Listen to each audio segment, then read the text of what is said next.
La Guadeloupe et la Martinique sont contaminés pour des siècles par le chlordécone. Ce pesticide d'une toxicité extrême a été utilisé massivement dans les bananeraies de ces deux îles de 1972 à 1993.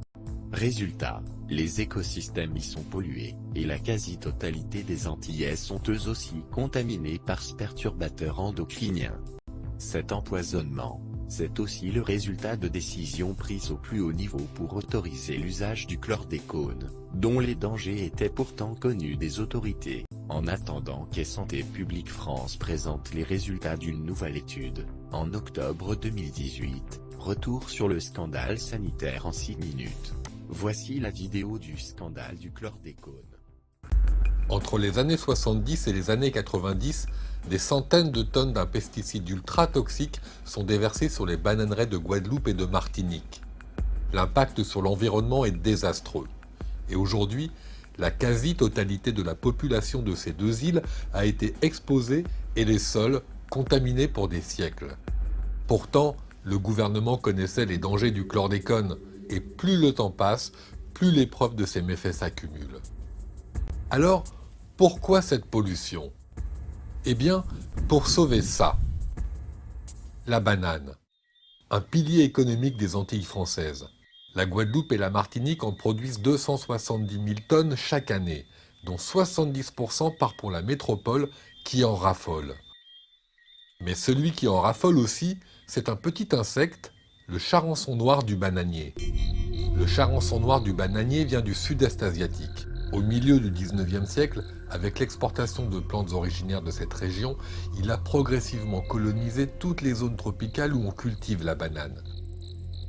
Le problème, c'est qu'il s'installe aussi dans le tronc du bananier, si bien que l'arbre s'affaiblit et parfois meurt. Alors, pour l'éradiquer, à partir de 1972, les cultivateurs antillais se mettent à déverser des centaines de tonnes de chlordécone sur les plantations. Pesticide très toxique de la famille du DDT, le chlordécone est en effet très efficace. Efficace et aussi très dangereux.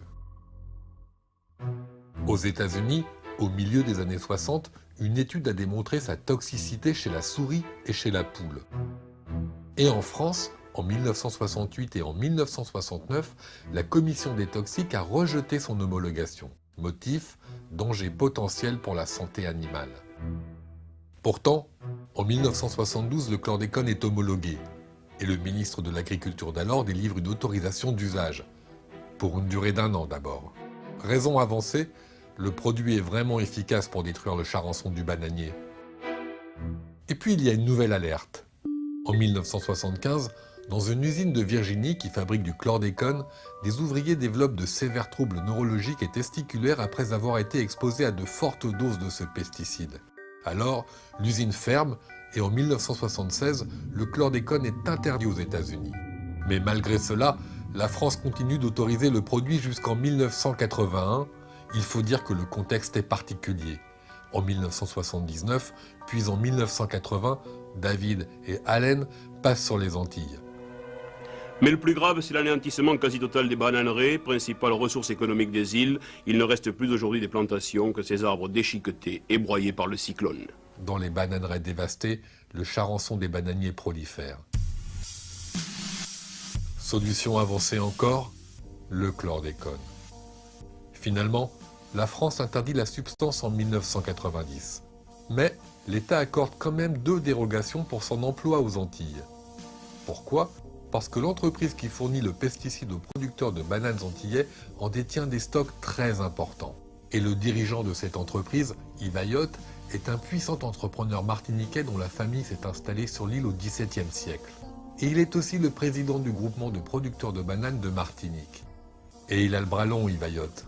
Pour obtenir une dérogation à l'emploi du chlordécone, il a pratiqué personnellement un lobbying auprès de Jean-Pierre Soisson, un des ministres de l'Agriculture qui ont accordé en tout 2 dérogations. Alors jusqu'en 1993, le chlordécone continue de couler à flot sur les bananeraies des Antilles. Et des années après son interdiction, on découvre que le charançon n'est pas la seule victime du chlordécone. Les terres agricoles d'abord.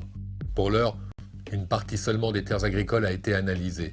18 000 hectares seraient contaminés à divers degrés en Martinique et en Guadeloupe. C'est environ un quart de la surface agricole utile de ces îles. Mais en réalité, en 20 ans d'épandage, le chlordécone s'est diffusé bien au-delà. Il est dans les rivières et dans la mer. Résultat, des zones proches du rivage sont interdites à la pêche et des pêcheurs sont poussés à changer de métier. À terre, une partie du bétail et des volailles est contaminée. Côté végétal, ce sont surtout les légumes racines qui sont pollués. En effet, le chlordécone ne monte pas dans la plante.